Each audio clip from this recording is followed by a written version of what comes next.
बिस्मिल्लाहिर्रहमानिर्रहीम। उम्मीद है आप सब लोग खैरियत से होंगे। आज हम हिप्नोसिस का लेक्चर नंबर 5 देखेंगे।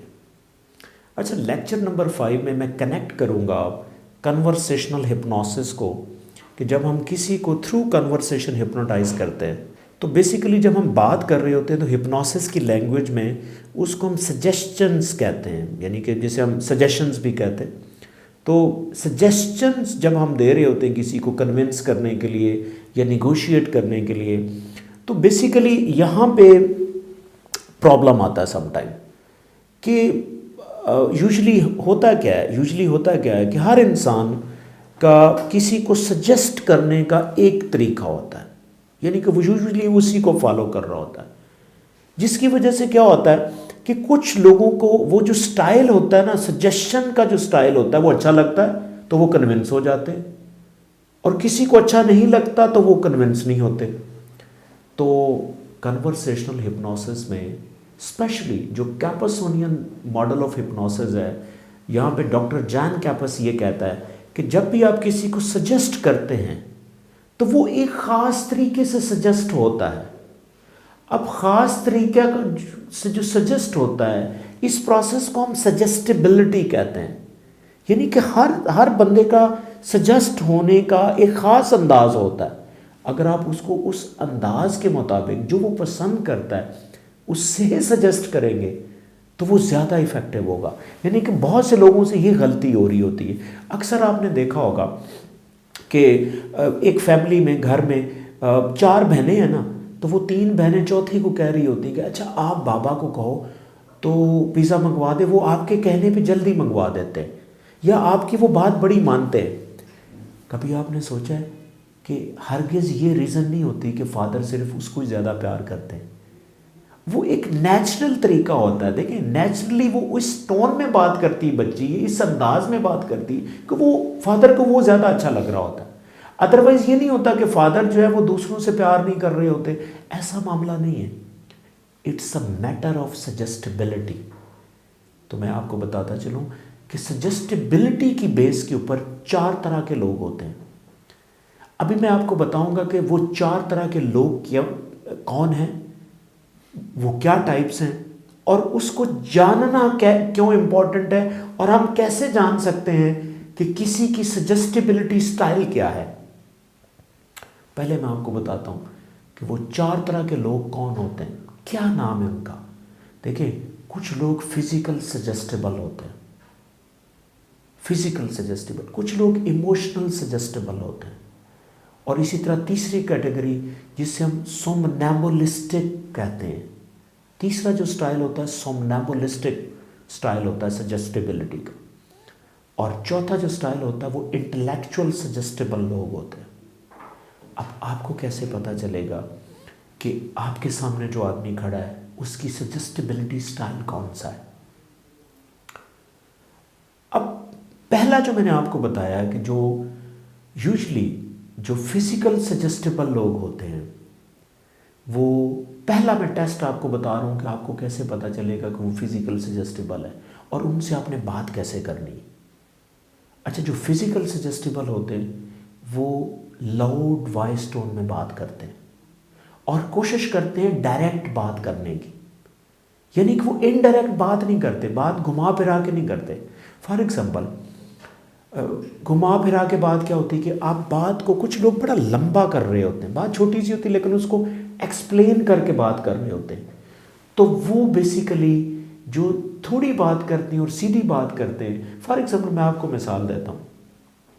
अगर आपका कोई एम्प्लॉय है तो अगर उसको छुट्टी चाहिए, अगर वो फिजिकल सजेस्टिबल होगा ना तो डायरेक्ट आके कहेगा कि बॉस मुझे कल की छुट्टी चाहिए, दैट्स ऑल।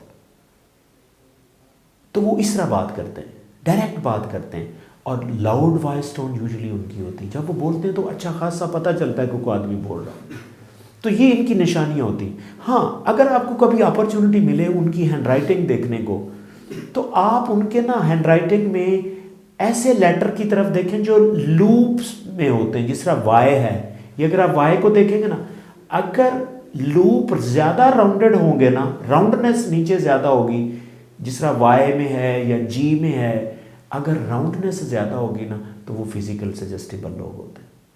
ये एक तीसरा तरीका भी बता रहा हूँ। एक चौथा तरीका भी बता देता हूँ कि वो लोग जो फिजिकल सजेस्टिबल होते हैं, कभी उनका आप हाथ नोट करें, अगर हाथ से वो गाइड करते हैं, उनका हाथ ऐसे ओपन नज़र आया आपको, ऐसे ओपन, फिंगर्स ओपन हो, फिंगर स्प्रेडेड हो, तो they are more physical suggestible. उनका ट्रेंड ज़्यादा ये होता है कि वो ज़्यादा फिजिकल सजेस्टिबल होते हैं। तो हमेशा कन्वर्सेशनल हिप्नोसिस में अगर आपको पता चल जाए कि ये फिजिकल सजेस्टिबल पर्सन है, उसके साथ लाउड वॉइस टोन में बात करें, उसको अच्छा लगेगा। उसके साथ डायरेक्ट बात करें तो उसको अच्छा लगेगा। फॉर एग्जांपल, मुझे छुट्टी चाहिए, ठीक है, अपने बॉस से मुझे छुट्टी चाहिए, मैं फ़र्ज़ करें इमोशनल सजेस्टिबल हूँ, तो मैं लो वॉइस टोन में बात करूँ। अगर मेरा बॉस जो है वो फिजिकल सजेस्टिबल है, तो वो बेसिकली डायरेक्ट बात सुनना चाहेगा और लाउड वॉइस टोन उसको नेचुरली पसंद है। तो जब मैं उससे छुट्टी लेने जाऊंगा, तो मैं, आप गौर कीजिएगा, मैं इमोशनल सजेस्टिबल हूँ, मैं लंबी तमहीद बांधूंगा छुट्टी लेने के लिए, जो उसको अच्छा नहीं लगेगा। फ़र्ज़ करें मैं ऐसे कहता हूँ कि अच्छा सर, वो पता क्या है कि मेरी फूफो जो हैं वो अमेरिका से आई हुई हैं, तो वो इधर आई थी, तो उनको उनकी तबीयत ख़राब हो गई, उनको फिर हम हॉस्पिटलाइज ले गए। तो इतनी देर में जब मैं बात करूँगा ना, हो सकता है वो ये कह दे अच्छा आखिरी बात क्या, क्या मसला क्या है। तो उनको अच्छा नहीं लगता कि लंबी बात आप उनको कहें। तो मुझे अगर पता चल जाए कि इनकी फिजिकल सजेस्टिबल है, तो आप उनको डायरेक्ट बात करें, उनको अच्छा लगेगा and they will accept it. और इसी तरह जो दूसरी टाइप है सजेस्टिबिलिटी की, वो इमोशनल सजेस्टिबल लोग हैं। अब इमोशनल सजेस्टिबल लोग यूजुअली लो वॉइस टोन में बात करते हैं, लो वॉइस टोन में बात करते हैं और लंबी बात करेंगे। There will be more expressive, ज़्यादा एक्सप्रेसिव होंगे, ठीक है। और जब हाथ का इशारा करते हैं, उनके हाथ की मूवमेंट्स की तरफ आपने, उनकी फिंगर ऐसे क्लोज होती हैं, यूजुअली हाथ उनका क्लोज होता है, जैसे कि फिजिकल सजेस्टिबल वालों को मैंने बताया ऐसे होता है। तो यूजुअली उनका हाथ ऐसे होता है, ठीक है, ऐसे। तो साथ साथ अगर आप उनकी हैंडराइटिंग देखने का मौका मिले ना, उनके जो लूप्स वाले लेटर है ना, उनमें राउंडनेस कम होती, उन जहाँ से फ़र्ज़ करें वाई ऐसे नीचे आके राउंडनेस नहीं लेंगे, वो थोड़ा सा ऐसे ऊपर ही ले जाएंगे, तो उनमें राउंडनेस कम होती है।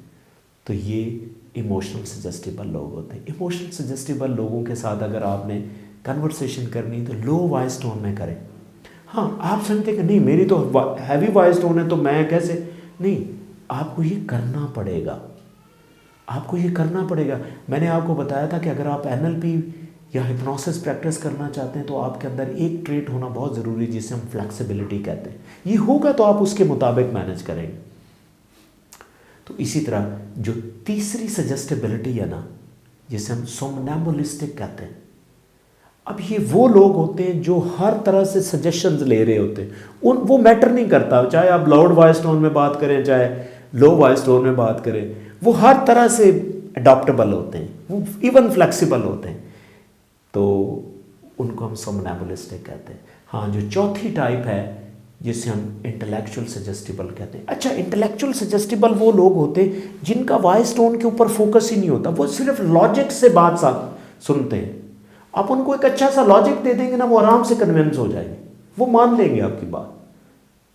तो ये भी आपको मैं बताता चलूँ कि जो लॉजिकल लोग होते हैं, ठीक है, वो बात करते हुए पता कैसे, वो हमेशा वर्ड ही बड़े ऐसे यूज़ करेंगे, टेक्निकली स्पीकिंग, लॉजिकली, अच्छा इसकी सेंस नहीं है, उनके वर्ड्स के अंदर इस तरह की गुफ्तगू होगी। तो अगर आप अप्रोप्रिएट किसी की पर्सनैलिटी को असेस कर लेना कि ये किस तरह सजेस्ट होना चाहता है, तो मैं आपसे गारंटी करता हूँ कि आपकी जो कन्वर्सेशनल हिप्नोसिस है वो ज़्यादा इफ़ेक्टिव होगी। आप उसके मुताबिक अगर कम्युनिकेट करेंगे तो वो ज़्यादा कन्विंस होंगे, वो हाइपर सजेस्ट ज़्यादा होंगे अगर आप उनकी सजेस्टिबिलिटी स्टाइल में आप सजेशंस देंगे। तो अगर आप इसको प्रैक्टिस करेंगे तो अकॉर्डिंग टू द सजेस्टिबिलिटी अगर आप उनको सजेस्ट करेंगे तो you will be getting more results in conversational hypnosis. I hope कि आपको वीडियो अच्छी लगी होगी। If you like it please comment and share. Thank you so much.